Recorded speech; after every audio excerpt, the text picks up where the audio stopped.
And we are live. Welcome back to Takes by Fans. Today is July 23rd, 2025. I'm your host, St. Nick, and we got a great show for you today. Well, folks, it is officially official. All 32 NFL teams are reporting for training camp, and we've got preseason football on at the end of the month next week. So, once again, folks, we are in it. We have successfully finally made it to football season. The long 6, 7, 8 months of no football. It's over now, baby. So the most wonderful time of the year can finally begin. We can truly start sinking our teeth into prop bets for the entire season. Win totals, division winners. We'll, once August really hits, we're going to kind of go right through it all again. Win totals, division winners, officially lock things in and start this NFL betting season right, baby. So today on the show, breaking down the NFL, breaking down the NBA. Let's take a little gander on what's going on training camp-wise across the league. And, obviously, let's all keep this in the back of our mind, all right, folks? There's going to be a lot of news, a lot of articles, a lot of tweets, a lot of Instagram posts about, this guy threw an interception his first pass. Then he got a touchdown. Then he threw another interception. Then he threw a touchdown. Let's not gush. Let's not get kind of too carried away. We're just looking, we're tracking. That's all we're doing. If we see a lot of interceptions one day, that's fine. Let's see if they clean it up the following days. So let's not get bogged down on interceptions day one, maybe even week one. We use things to track. Are these players getting better? Are they cutting down on the interceptions day by day, practice by practice? That's really all we're looking for. So stay tuned to Takes by Fans because we'll figure it all out. As everybody overreacts and underreacts, we will react accordingly, folks, all right? Takes by Fans, your most honest look at football, folks, okay? All right. And then also, this is going to be our last show for a little bit, a few days, folks. We are not going to have a show on Thursday, Friday, Saturday, or Sunday. And it's going to kill me. It's going to pain me. I'm going to try and get some content up. I'll try to do something on the go. But things are happening over here. Moves are being made. And y'all will see very soon. Y'all will know by the end of the week on the plans in the future. And then from Monday on, the Monday the 28th, we're in the thick of it. It's going to be the daily show, the daily schedule, right back at it. So you don't need to fret there. I know the last week, 2 weeks, a little wonky on our show schedule. Just a lot of things, a lot of pieces being moved here, folks. So bear with me, bear with us. Because the future is now. The future is now, folks. All right. So last show for a little bit for the rest of the week. We're still going to be doing our daily $100 bets in our Discord. That's still going to be there. And like I said, I'm going to be trying to post some sort of content. Stay tuned to our social media, Twitter and Instagram for all that. Alrighty, well, enough yapping, and let's just jump right into it. And we got to start this. We got to start with this, folks. I mean, god dang. The New Orleans Saints sent Tyrann Mathieu into an early retirement, folks. Tyrann Mathieu announces his retirement from the NFL after 12 seasons, and we gotta shout out to man.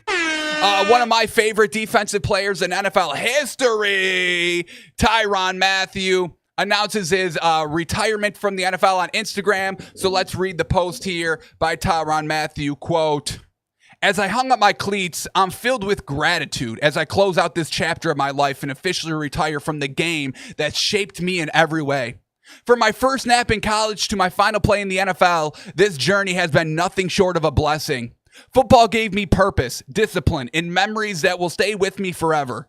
But more than anything, it gave me a community. To every coach who believed in me, every teammate who battled beside me, and every fan who showed up, cheered, and rode with me through the highs and the lows, thank you. You gave me strength when I needed it most, and your love carried me farther than I ever imagined. I hope I made you proud out there. This isn't goodbye. It's just the next chapter. Much love always, Tyrann.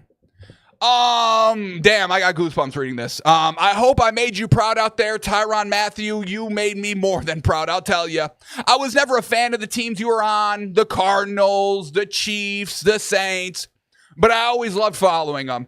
Always loved watching them play every single week. The things that he did at the safety position, I mean, it's just so great to watch. I'm not going to compare him to Troy Polamalu, but, kind of that roaming safety all around, making freakish athletic plays and all that. So shout out to the Honey Badger. Shout out to Tyrann Mathieu.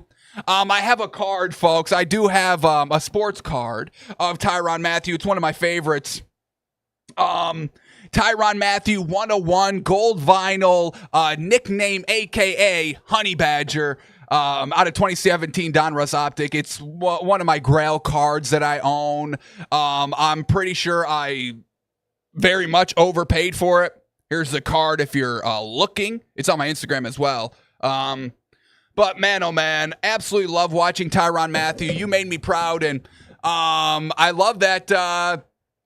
What are you saying here? To every coach who believed in me and every fan who showed up, cheered, and rode with me through the highs and the lows, thank you. You're welcome, Tyrann Mathieu. Thank you for giving me an enjoyable football experience for the last 12 years. The Dolphins were never great. We were all right. But Tyrann Mathieu, I could always look at what he's doing on the field and be like, damn, that's what the Dolphins should be aspiring to have. So it's not going to be the same without you, Tyrann. And I'm really disappointed that the Saints kind of, gave you this last 2-3 seasons with them really not doing anything too well, not really too competitive. But we know that wasn't your fault, baby. All right, that offense. Ooh, yikes. So Tyrann Mathieu, I wish nothing but the best. Maybe you unretire and come to a championship team. Maybe.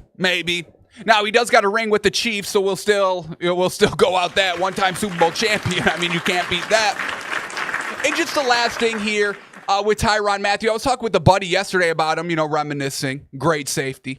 And I was trying to put Tyrann Mathieu like top 10 safety of all time, and it's a little tough. I think it's debatable. I think you could definitely do top 15 safeties of all time. I still think you can make an argument for Tyrann Mathieu number one. But I'm not trying to knock any safety out here. I mean, there's great ones, folks. I mean, y'all know Brian Dawkins, Earl Thomas, Rodney Harrison, Eric Berry, big time shout out, Ed Reed, Paul Krause, even though he played in the 70s, okay. Emlyn Tunnel, who once again also played in like the 70s. I mean, he was getting it done. We got Troy Polamalu, obviously. Charles Woodson, I don't know if he played too much safety, like dedicated safety. I think that was more the back end of his career. So there are a lot of great safeties out there, and I think Tyrann Mathieu belongs in the conversation. Not saying he's the best, maybe not even top 5, maybe not even top 10, but he's in the discussion of the all-time greats at the position. This news shook me, folks. I won't fake to y'all. So I don't want to move off this topic. I really don't. Damn, Tyrann Mathieu. Damn you for retiring. Ugh, right before the season? All right. Well, at least Minkah Fitzpatrick is back with the Dolphins. That's another great defensive player I love. Hated when he went to the Steelers, but shout out to Tyrann Mathieu. One more final applause. I love the man. All right, here we go. Let's keep moving on. And before we get into the NBA, I guess I do have to apologize. I got something wrong for the first time. Yesterday on the show, I said, hey, Bills Mafia, stop it, because y'all aren't getting the red helmets. These Bills fans have been chomping at the bit for the red helmets. I didn't think they were going to come. But then yesterday, the Buffalo Bills send out this tweet. Josh Allen walking down the tunnel wearing a white helmet. Lights go out. Lights go back on. Red helmet. So the Buffalo Bills will be returning to the red helmets this year, but maybe not to what the fans really want, because it's week 18. The last week of the season, you're giving the fans what they've been clamoring for. All right. Now, I've got nothing against the red helmets. I do like the red helmets. I just, from everything I saw on the sources of mine, it didn't seem like the Bills were going to bring them back and they were going to go with like a silver and red, like a gray helmet with maybe red trim. Now, that still could be the rivalry series outfits, uniforms that should be coming out. But the Bills are going to be wearing the red helmets for week 18. Now, this is a Bills guy here saying this, so don't shoot me, but I may agree here. The Bills guys on Twitter, Air Raid Buffalo, they're verified. They got 26,000 followers, folks. Okay, settle down. They post on Twitter, it almost feels like the Bills were pressured into this. No player photo shoots and only a Photoshop and not wearing them till January. So maybe the Bills, once again, weren't planning to do the red helmets, but just saw the buzz on social. I mean, everybody was clamoring about them in Bills Mafia, Bills Nation for the red helmets, and rightfully so. I mean, once again, they're great helmets. But yeah, we don't have like an official rollout. I mean, we saw the Saints with their new uniforms, all that, have like a true rollout, true photo shoot with the players. The only thing for red helmets that we really have is kind of everything potentially Photoshop or edited in post. Now, the first thing they posted for the red helmets was a little highlight tape of just the red helmet itself. Jim Kelly wearing it, all that. Then they post the Josh Allen video of him walking down the tunnel, switching helmets. But once again, it's like, you could edit this in post-production. No official photo shoot. We get another tweet of just some photo shots of the red helmet. Okay, all right. We get a tweet montage of everybody begging for the red helmets and then them bringing them back. What else do we got? We got to post and enter. You can win your own red helmet. And then we get this, and another reason why they may have not been prepared for the red helmet. So, Buffalo Bills, 18 hours ago, they post this tweet. Give us all the red helmet merch. Gives us a link to go shop for the merch. And in the picture is a big old Buffalo Bills red helmet hat. The helmet hat that everybody loves, that everybody clowns everybody for.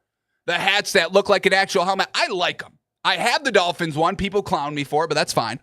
So I was like, oh, okay. They have these hats made. All right. Maybe this has been the plan from the beginning. But we click on the link and there's no red helmet hat. We could buy a mini speed helmet replica, but it's not the red hat. So I don't know, folks. I don't know. Maybe y'all got it done and pressured them and bullied the Bills into releasing the red helmet. Either way, you've got the red helmet. But once again, it's week 18. Josh Allen may not even wear the red helmet at all. They may have the division wrapped up, not the number one seed, because obviously we know that's going to the Chiefs. Obviously, the Bills aren't getting the one seed. Let's not be crazy here. But they might have the division wrapped up by week 18. Nothing left to play for because they're locked into the 2 seed. So Josh Allen, y'all might not even get your wish and see Josh Allen rocking the helmet. So just real interesting kind of on both sides. Y'all got your wish. I was wrong. But it seems maybe last minute. All right, and then the last thing I'm going to pick on the Bills with, because y'all know I got to get my daily jabs in on the Bills. Let's bring rivalries back. Yeah, I mean, every day on ESPN, they keep bringing up this NFL rivalry talk. Well, I'm reintroducing the Bills-Dolphins rivalry, all right? Come at me. But I got to knock the Bills here.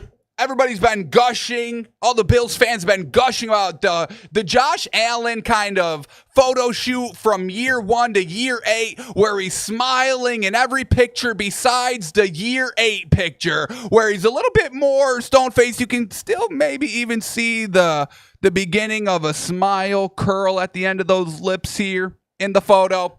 But everybody's been looking at it like, oh, Josh Allen's truly locked in now. Nothing's funny, nothing's sweet anymore. He's ready to truly lock in and, get to the Super Bowl finally and beat the Chiefs in the playoffs finally and raise that Lombardi trophy finally. Well, he took another photo yesterday, folks. And the smile is starting to creep back in. So Josh Allen just can't help himself. That smile ends up coming through, folks.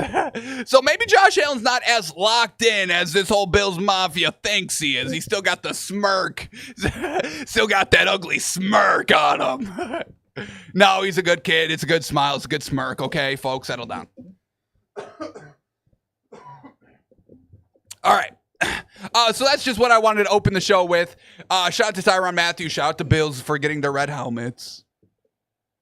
All right, but let's shift gears to the NBA, and not a lot to talk about here, but some things. First and foremost, what the hell is this? Can we not do this? I don't like this at all. The Indiana Fever, the WNBA team with Caitlin Clark, unveiled their Stranger Things uniforms. The new uniforms debut Thursday, July 24th against the Las Vegas Aces.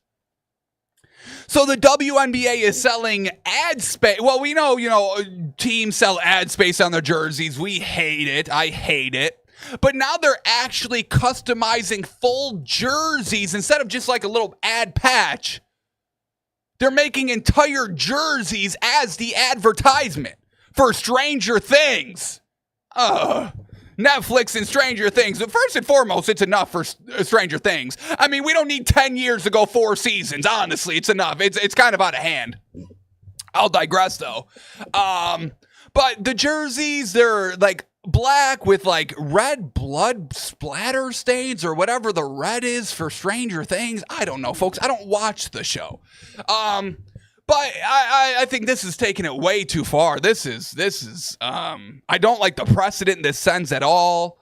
We're turning the WNBA into like some gimmick now. Like the women were finally starting to get some respect in the competition space, but now I don't know, folks. And this better not creep into any other sports. I'll tell y'all right now. It's enough with the damn ads. I'll tell y'all. It's enough. Add this, add that. Everything's an ad now. You can't do anything without running into an ad. Can't even watch a WNBA without being inundated with these Netflix Stranger Things jersey ads. But the good thing is that the WNBA will be making money. They're selling ads. They're selling jersey ads now. So yes, the WNBA players deserve more money. They're getting advertising deals now. The players are wearing the jersey, marketing Stranger Things. Fork over the cash now, WNBA. You know how much this costs? I'm sure Stranger Things and Netflix paid a pretty penny for this, because this is precedent. This is the first time a jersey has been made to push to advertise a TV show. It's crazy. So these players better be getting a cut of this. They better be. I'm not wearing these. I'm going to call them ugly. Sorry, Netflix. Sorry, Stranger Things. Sorry, Fred Wolfenstein, or whatever his name is. So that's where we're at right now. We're making custom jerseys for television shows, and we're going to actually be wearing them during real games. Don't love this at all. Don't like this at all, and it needs to stop. Hopefully this is one and done, but it's precedent, and we know once you do precedent once, it's over, folks. So this is going to ruin sports, folks. This will ruin sports. All right, last basketball thing to talk about here. Love this. Well, Marcus Smart is now a Los Angeles Laker, and we absolutely love it. And Marcus Smart says Luka Doncic reached out to him twice and convinced him to sign with the Lakers. Love that. Love that camaraderie, that's teammate sportsmanship. Once again, we need everybody to be on the same page. We need everybody to be comfortable with themselves and each other. A la the Thunder. They all get along great. Luka Doncic reaching out to Marcus Smart and be like, hey, you come here to the Lakers. Reached out twice, convinced him to come over here because Luka knows ball and he knows Marcus Smart's an absolute baller. So we absolutely love that. Luka Doncic really kind of taking charge this season. Now, unfortunately, we have been hearing that LeBron James did not reach out. And LeBron James, he's doing his own thing right now. He's in the middle of a little beef going on.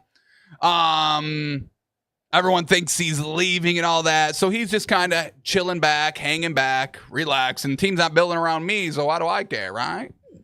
But love this that Marcus Smart's wanted here with the Lakers and that Luka Doncic knows what Marcus Smart can do. So watch out for the Lakers. Once again, plus 1,400. Go bet it right now to win the finals. Alrighty, those were the only two stories I wanted to talk about in the NBA, WNBA. But now let's shift gears to the NFL where we've got training camp, baby. We got people talking and we got some footage. So let's deep dive. Hold on, let's dive. Let's dive into training camp and see what these teams are doing. And the first team up, the Titans. And Titans fans, I probably cover your ears on this. This is Titans at the press conference after the first day of practice yesterday. Here we go. This is what they have to say. Last three questions right here, guys. Simple question. The team you put on the field tomorrow, can that team win the Super Bowl?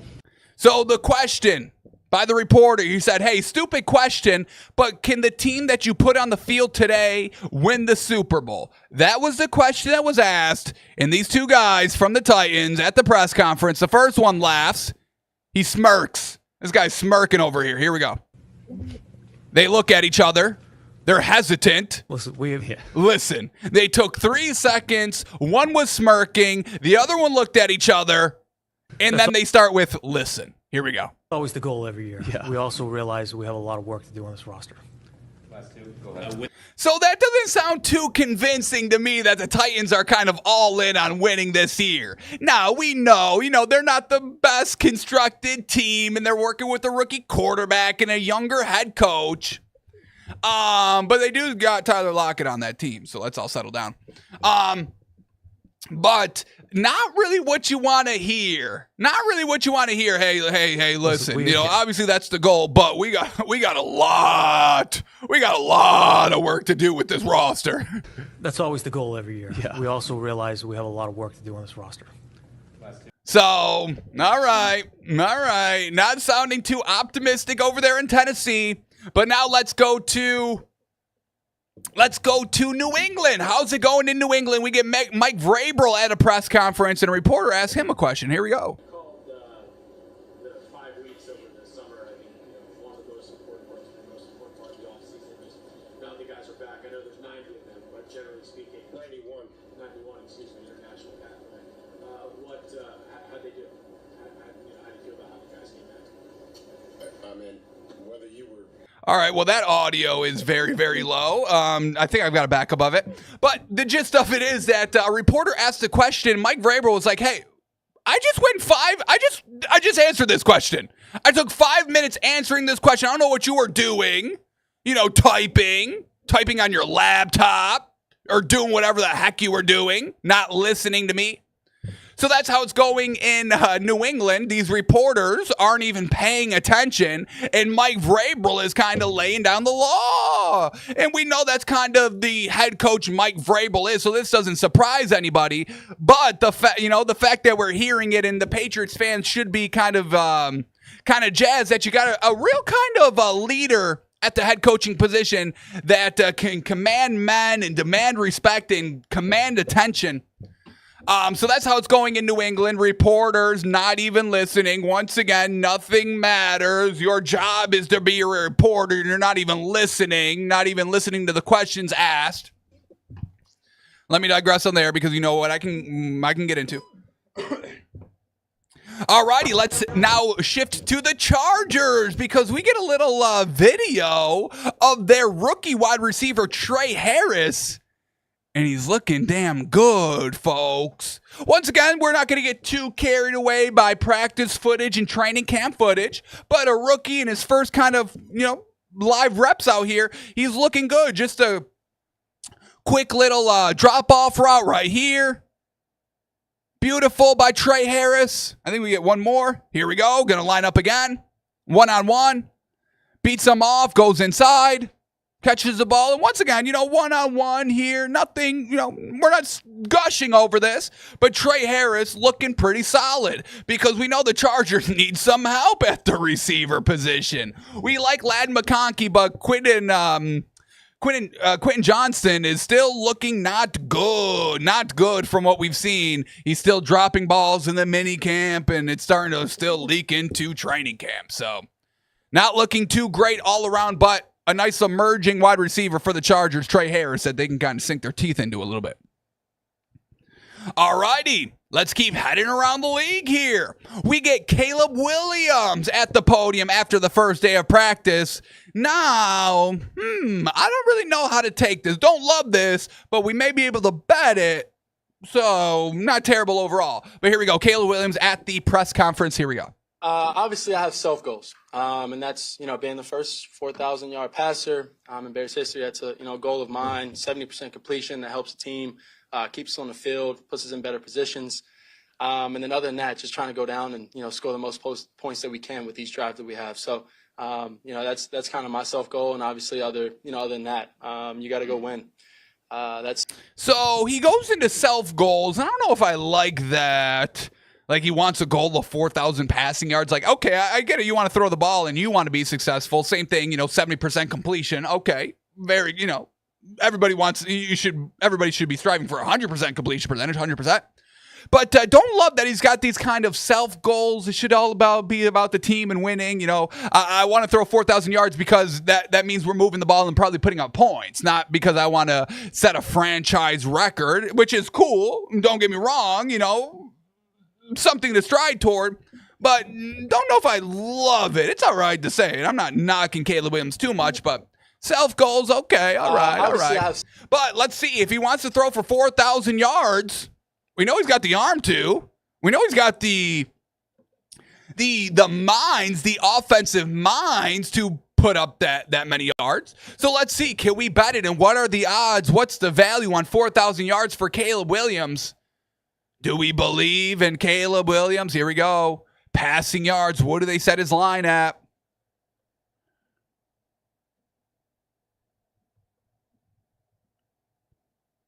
We're on DraftKings. We're scrolling. Caleb Williams at 3,550. 3,550 and a half yards at minus 115. So Caleb Williams, he's looking to break that. Let me see if we can bet 4,000 on FanDuel. We can't do it on DraftKings. So here we go. Passing props. Let me get 4,000 yards. Let me get Caleb Williams 4,000 yards. He says he's going to do it. I want to bet it. Can't juice up his yards here. All right. Well, if you can find a book that can juice up yards, juice him up for 4,000 for Caleb. He's striving for it out there. All right. Now, here we go. Let's keep moving around here. And this is what we've known, folks. This is what we've known. The New York Giants head coach Brian Daboll said Russell Wilson is his starting quarterback. And went on a quote here. These guys will be out here competing, but Russ is our starter. Now, we've known this. We know Russell Wilson would not have taken this job if he was not promised a day one, week one start. And once again, I'm going to say it. I don't think Jackson Dart has any chance in playing this season. Maybe if it's like week 10 and the Giants are like 1-9, they've got no chance to make the playoffs, then yes, maybe at that point. But if they're competitive, if they're winning games, if they're still, chomping at the division, in contention for the division, they are going to be going with Russell the entire season. I know some people in the media say that it's just a matter of time till Jackson Dart starts, and they've been saying about weeks 8, 9, and 10. Will not happen. Will not happen. Jackson Dart is just not at that level yet. He's not. I know there's some buzz about Jackson Dart, but he's not consistent yet here. We get Brian Daboll at the podium. The goal for Jackson Dart this summer is to, quote, to get better every day. Once again, stacking good days on top of good days. And then he went on about, not a rant, but went off talking about serial inconsistency. We don't want no serial inconsistent players out here. All right, you made a mistake that day. Move on. I don't want to see you make it again. Why are you making serial same mistakes every day? Don't want to see that. So, Giants are going to be starting Russell Wilson. And it's going to be Russell's team for the entire season, which we like. We like that because we can bet on the Giants for their win totals and all that. Now, let's see if I think we're still getting value on the win totals for the Giants. Let's just double check. Now that Russell's confirmed the starter, I'm sure Vegas knew that, so I'm not going to expect a lot of movement in win totals, which is good because we've got great value for the Giants here. But here we go, the Giants. Win totals over 5.5, so 6 at plus 100. We love it. Over 6.5, so 7 wins at plus 190. We love it. Over 7.5 wins at plus 275. We love it. You need 8 wins. And I even like this one. Over 8.5, so 9 wins at plus 450. Love that as well. So great value here. Russell, he's a good game manager at absolute worst. They've got offensive weapons. Their defensive front is nasty. They've got a solid running game. I don't know. I still don't get why everyone's overlooking the Giants, folks. Y'all will learn. Y'all will see. All righty, let's keep going around the league here, folks. Next up, and this is potentially really big here, folks, is the Los Angeles Chargers.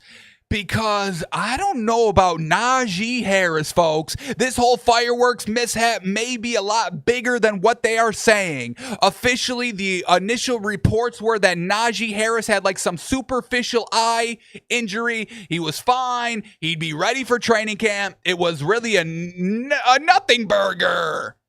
But he may not be at training camp, folks. We get John Harbaugh at the podium yesterday said Najee Harris is healing and doing everything he can to get back on the field. Harbaugh said he doesn't know if Harris will be back for training camp.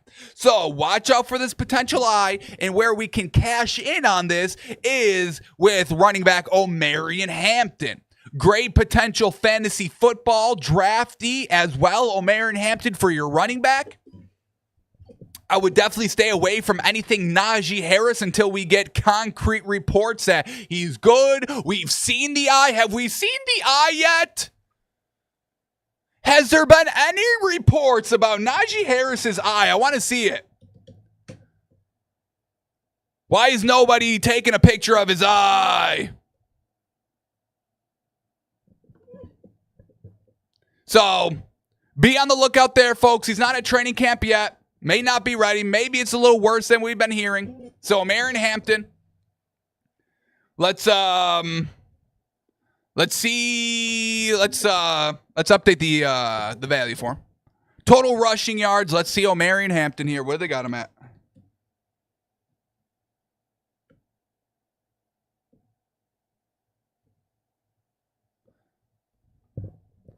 So we got DraftKings has him at 825 yards. That's about where he's at. 825 on DraftKings. On Caesars, there's some books that don't have a line for him. So the Omarion Hampton, folks, is probably, you could probably bet it now. I would bet it now. Even if Najee Harris does plays, Omarion Hampton is still going to get a nice bulk of the carry. It's not, if Najee Harris is fully healthy, it's not like he's going to be the A1 workhorse back that is on the field every single. No. Worse comes to worse, it's running back by committee over there, and they got John Harbaugh. You know how they do, or they got Harbaugh over there. So. Omarion Hampton at 825 rushing yards, probably a nice play if you want to get it in now. But on the flip side, it may seem good, but statistics and history say maybe it's not. So here we go on Omarion Hampton. Omarion Hampton is inevitably going to skyrocket in ADP after Jim Harbaugh stated, quote, he doesn't know if Najee Harris will be back for training camp, what we've just said. But the important note that this guy on Twitter, shout out 35,000 followers, John Daigle on Twitter, he breaks down running backs in Greg Roman's offense for fantasy, and it's really not good. And once again, we don't really like Greg Roman as an offensive coordinator. We don't know why he keeps getting a job, but maybe a reason why he's ruining Justin Herbert, but we digress. So here we go. Everyone seems to love Greg Roman for fantasy football purposes, but what if I told you that his backfields in some have never ranked in the top 10 PPR-wise in fantasy scoring in a given season? The table above shows you Greg Roman's 10 completed seasons as an offensive coordinator in the NFL, alongside the ranks that his team saw in running back fantasy points scored and running back target share. He's coached mobile quarterbacks, so we've got to give this some context, but even in 2024, his running back deployment wasn't anything to write home about.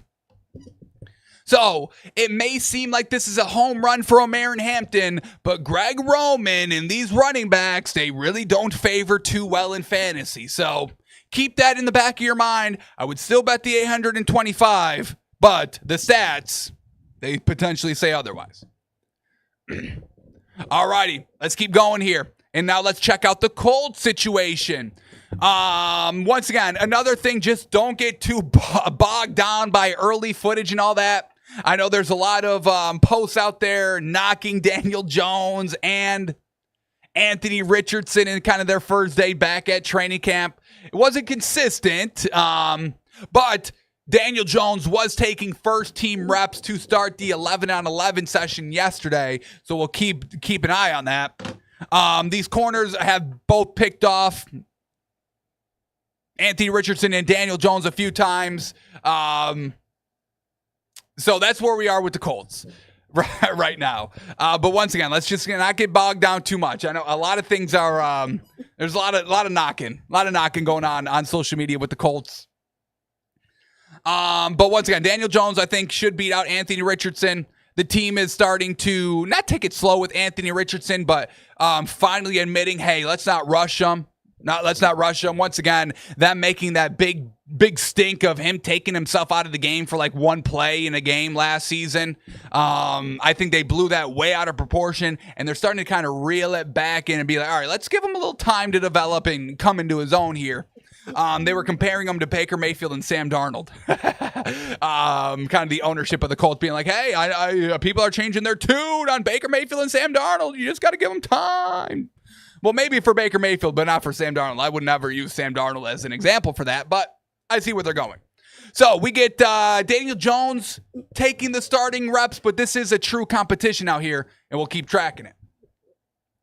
All righty, let's keep going around the horn here. We got the Dallas Cowboys, and we got one footage here, folks, and I know I told myself we can't gush, but we get Joe Milton out here, and I kind of like it. It's only one play, but here we go. Joe Milton under center, nice little play action.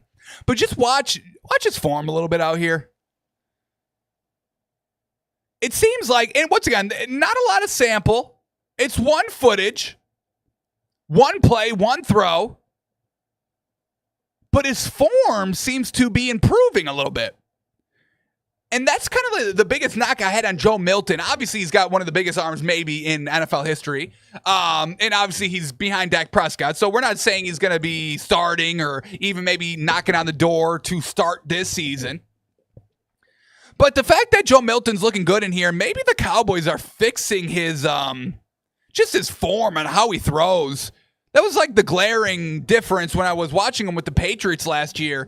I believe he played like a full game in Week 18. Just watching him play, there was just something about his form where he's really not like setting a platform under himself to really throw. He's like leaning into the throw. It looks a little disgusting. Kind of watching him throw the ball in New England. But this one play, it seems like they're kind of shoring up his posture. Shoring up. I don't know why the word's not coming to me right now. But just shoring, oh my goodness. Shoring up his structure on how he throws. So it's looking good. Nice little deep ball here that I think was complete. I know everybody in the comments was like, oh, it's an incomplete pass. first and foremost, incomplete, complete, really doesn't matter here. The fact that he's throwing the ball with accuracy, that's all we're really caring about early on in training camp. But I also do think he caught it in bounds. I mean, we break it down. Here we go. I mean, we got the ball in the hand right here.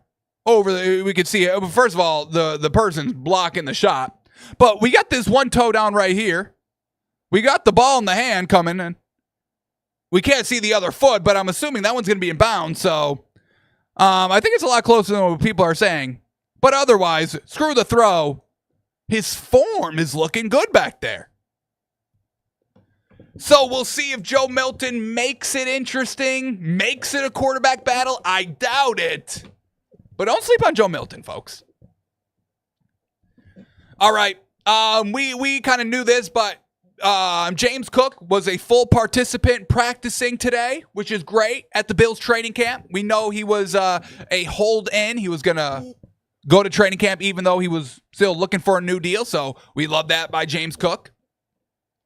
The Commanders officially put Scary Terry on the reserved did not report list. He is not at training camp, and rightfully so. He's holding out for his bag. So that was kind of the more buzzworthy notes in training camp so far. Once again, it's just opening up, so expect a ton more of information, expect a ton more of footage, expect all the good, expect all the bad, and we'll try to weed through it all and see what's really true out there. Alrighty, so now let's start talking about the news in the NFL. And this one is interesting. The Raiders just signed veteran safety Jamal Adams. Okay, if he could stay healthy, that'd be great. He's good. He's good out there. Now he's aging, but a nice veteran to have on your team, reuniting with Pete Carroll, trying to get a nice little buzz with this Raiders team and try to make it so it's not like a true rebuild. They've got some nice veteran pieces. They got Tom Brady at the front office. They've got Pete Carroll at the coaching position. They got Geno Smith for their quarterback. Now they bring in Jamal Adams. So we'll see if he can return to form over there. And speaking of the Raiders, oh boy, here we go. Geno Smith loves his quotes, doesn't he? Oh, yeah, well, I didn't write back. Yeah, they wrote, but I didn't write back. That took over the internet, and that blew his head up, and he thought he was Tom Brady at that moment. I won't fake to y'all. Y'all could see it in him. So we get another quote here by Geno Smith, and everyone's already eating it up. Geno Smith plans on taking the Las Vegas Raiders to the Super Bowl, saying, quote, "I didn't come to Vegas to roll the dice. I came to run the table." Now, it's a good quote, don't get me wrong, but we can't be making our living off of quotes out here, okay? Geno, you don't want to become Jameis Winston where they don't even give you a chance to be the starting quarterback anymore because of your quotes, okay? So let's quote it up on the football field, all right? Let's have the football. Let's have the throwing doing the quoting. And then the final thing here with the Raiders, let's hear from the man. Let's hear from PDC himself. We get the intro quote. "We are going to win a bunch of games, and I don't care who hears that." Yeah, that's what we like to hear. So here we go, really quickly. Let's read some quotes here by Pete Carroll. See where this Raiders team is going, where they're heading, and can we bet on them? Are we going to get a nice little look on this Raiders team? So here we go. Pete Carroll was in the Raiders media room Tuesday answering reporters' questions, but much of his mind was on a team meeting just more than an hour away. Quote by Carroll says, "I can't wait to kick this thing off and get rolling." Yeah. And this is really good for the Raiders. I mean, they need that buzz. Their last head coaches, they just weren't that. And I don't want to knock them too much. Hang on. Let me find them out here. Hang on. I'm blanking on their last head coach on who it was. Antonio Pierce. Very solid, don't get me wrong, but never really brought the juice there. Josh McDaniels, kind of same thing. He didn't bring that energizing juice. We know Josh McDaniels had success with the Patriots, but that's really been it. And he kind of rules with a little bit more of an iron fist. That's kind of his coaching style, not let's all... don't take this too seriously, but like we're not going to have fun over here. It's all, it's all work and let's get it done. Then they had Rich Bisaccia, and once again, he was kind of like Antonio Pierce, just didn't really bring that fresh energy, that juice. So Pete Carroll really kind of looking to change the culture here. Get a buzz for this Raiders team that has had no buzz, no real kind of bright light future ahead of them, and they kind of they have it a little bit here. And Pete Carroll's trying to energize and juice the team, so we absolutely love that. So let's keep going on the article. That effort begins in earnest Wednesday morning when Raiders open training camp, and Carroll isn't lowering the bar for a team coming off a 4-13 season, saying, quote, "We're going to win a bunch of games. I can't even imagine anything else. I've been winning 10 games a year for 20 years or something. I mean, what are my expectations? We are going to win a bunch, and I don't care who hears that. It ain't about what anybody hears. It's about what we do. And so that's why expectations are really high. The standards need to be so that the expectations can be met. We'll see what happens." So, love that. He's raising the bar. He's not going to be like, all right, we won 4 games. Now let's try and get to 6 and do this. No, I win 10. I do know who I am. I win games. And we're going to win games here. The new bar for the Raiders is winning games. Okay? So let's go out and win them. Continuing on in the article. Before that, Carroll turned USC into one of the nation's dominant programs that included the 2003 and 2004 national champions, the first shared with LSU. Quote here by Carroll. "You either have a philosophy or you don't, and we got one. We got beliefs and principles that guide us, so I'm not altering those much. I'm staying true to what we know, and that's been successful for us. The last year was really valuable to me," Carroll said. Quote, "The perspective that you have when you're in the middle of it, it is different than when you can step away. The opportunity for clarity was so obvious to me, so I saw things differently. And I felt like I learned a lot of things and took in a lot and have altered my expectations of what we're able to do and how we need to go about getting better and doing things more proficiently in all areas." So Pete Carroll had the chance to take a step back, observe. Now he's back in action, and he's jazzed, he's juiced, he's energized. And Raiders Nation, I mean, god dang. I mean, y'all might be able to do something here. The Broncos, I think, are a little bit of a question mark, and I don't know if the Chargers are ready to take that next step. So we'll see if the Raiders can maybe be number 2 in that division, maybe challenge the Chiefs. I do want to quickly see, I want to see division winner, but I want the exact result. I want exact result of the division. Can we bet that? Let me see. I could have sworn we could have. I'm not seeing it now. I'll do a little bit more digging. But we, division winner, if we can correctly predict that division, kind of like Chiefs 1, Raiders 2, Chargers 3, Broncos 4. That's kind of how I see it playing out.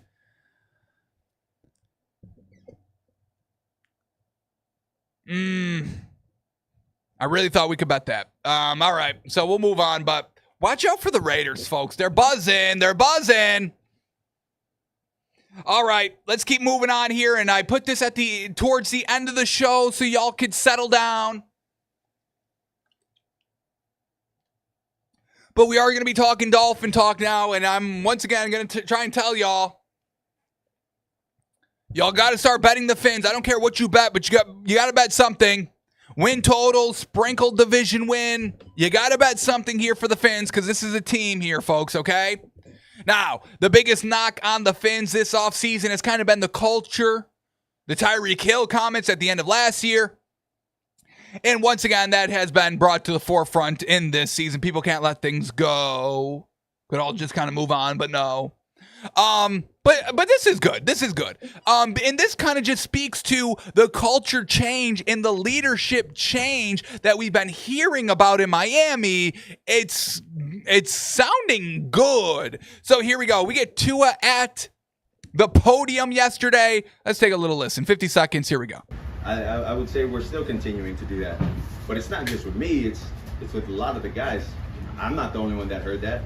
You guys aren't the only people that heard that. You know, a lot of people that follow football, that follow the Miami Dolphins, that follow Tyreek, that are fans of his. Everyone has seen that. So when you say something like that, you don't just come back from that with, "Hey, my bad." You know, you got to work that relationship up. You got to build everything up again. And so Tua's talking about the comments in the relationship with Tyreek Hill, with him and the whole team. Tyreek Hill at the end of last season in the locker room said, "Hey, I'm out. Bye." But we know all off season long he's been walking back those comments. He's been taking them back. Now, this is really good to hear. Tua and the team not just letting it slide under the rug. They could have. They've been like, we know what you meant. It was frustrating. It was the end of the season. We get it. You want to win. We all want to win. We get it. We can all move on. No. Tua's making Tyreek Hill earn that respect. Earn that team respect. His respect. The little captain respect. Back on the team here. Him saying, "Hey, you can't just say my bad and we all move on." No. You got to earn that trust, earn that respect, hey, you do really want to be here back. So we love that. The players, holding the players accountable, part of the culture change that we're seeing this season.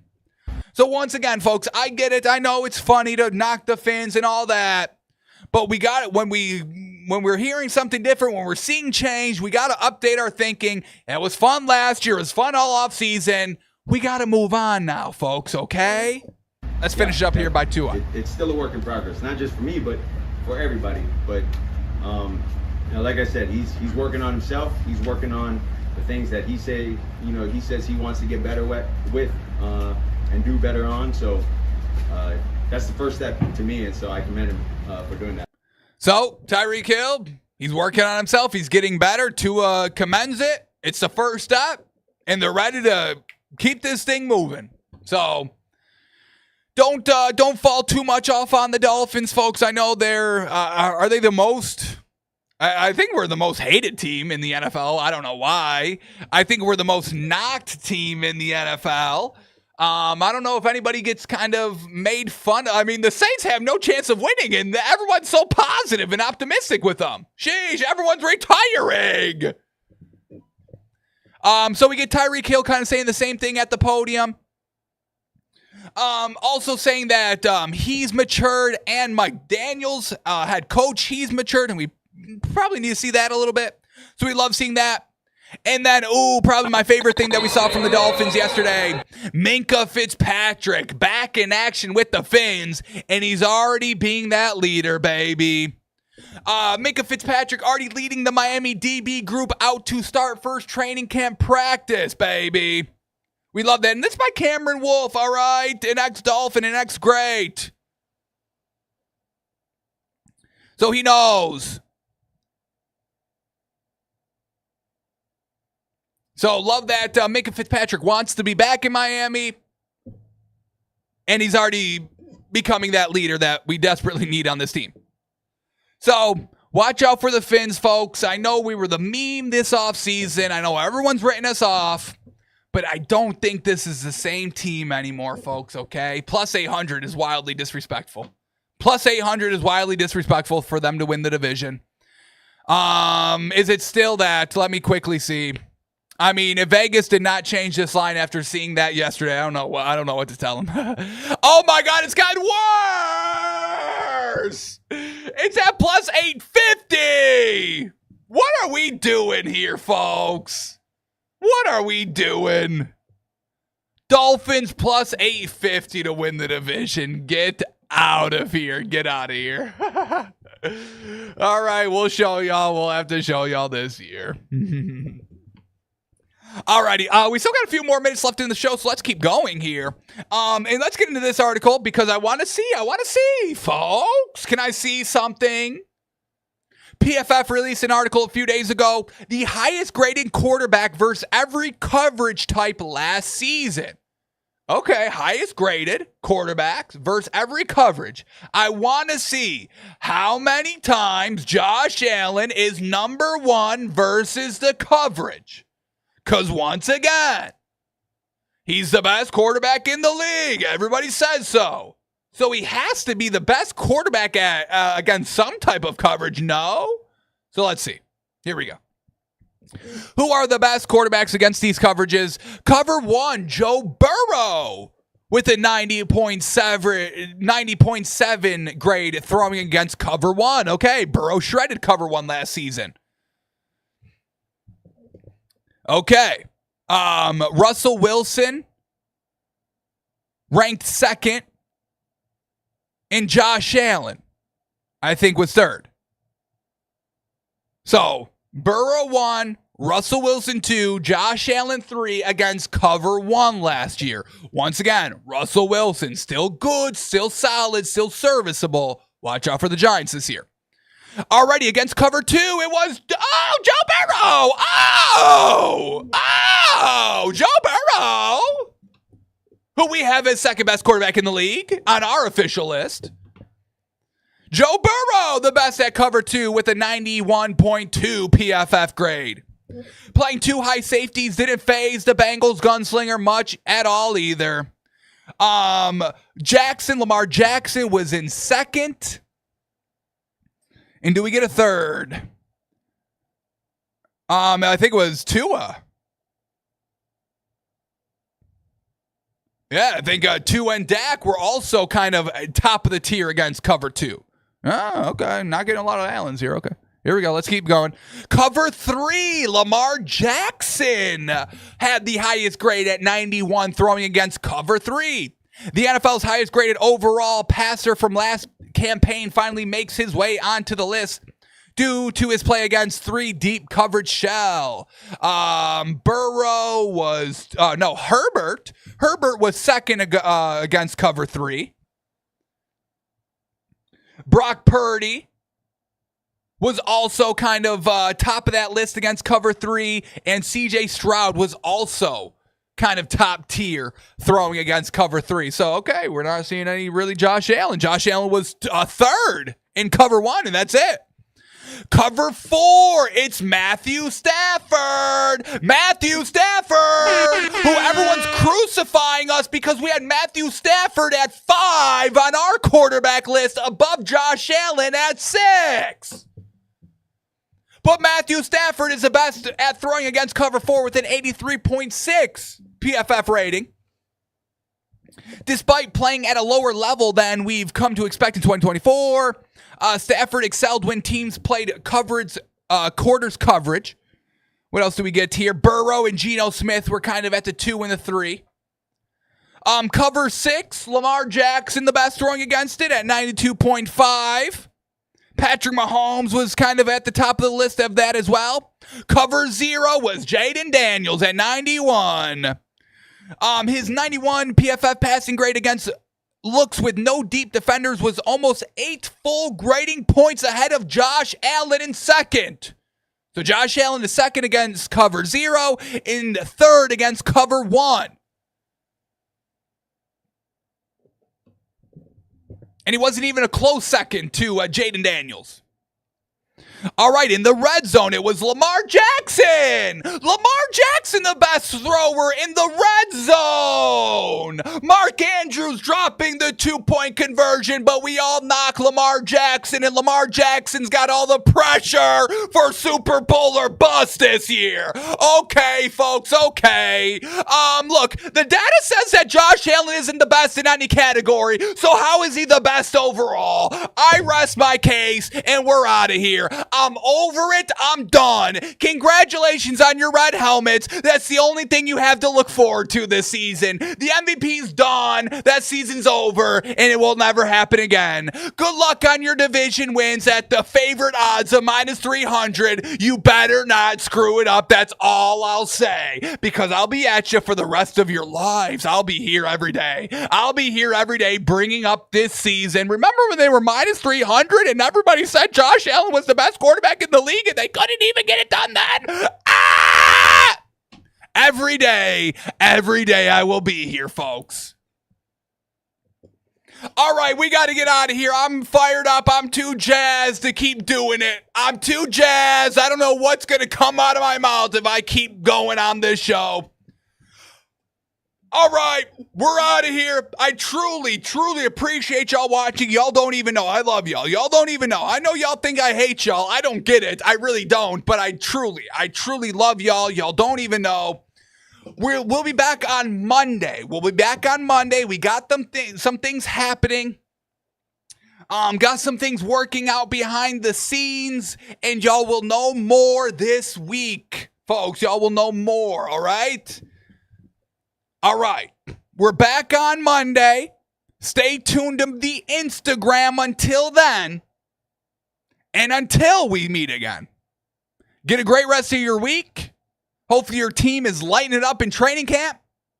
And we'll see you on Monday, folks. I love y'all. I appreciate y'all. Appreciate y'all watching and listening and tuning in. We'll see you on Monday. Get a great rest of your week, folks.